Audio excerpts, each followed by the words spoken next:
程序走啊。آئی cube Qamar چاند کے مدار میں پہنچنے والے پاکستانی سیٹلائٹ سے پہلی تصویر موصول۔ چینی خلائی مرکز نے ایک تقریب میں آئی کیوب قمر کی تصویر پاکستانی سفیر کے حوالے کی۔ یہ تصویر چاند کے مدار میں چھوٹے سیٹلائٹس کی تلاش کا آغاز ہے۔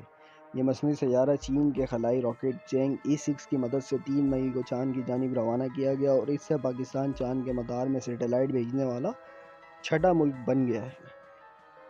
آئی کیوب قمر چین کے خلائی مشن کے ساتھ 2 روز قبل چاند کے مدار میں داخل ہوا تھا اور آج جمعے کے روز پارکوں کو تصویر موصول ہوئی ہیں۔ پاکستان کا سیٹلائٹ مشن 3 سے 6 ماہ چاند کے مدار میں گردش کرے گا۔ آئی کیوب قمر مشن کی ٹیم کے رکن ڈاکٹر خرم خورشید نے BBC کو بتایا ہے کہ مصنوعی سیارہ 8 مئی کو پاکستانی وقت کے مطابق دوپہر 1:14 پر چاند کے مدار میں داخل ہوا اور ابتدائی رپورٹس کے مطابق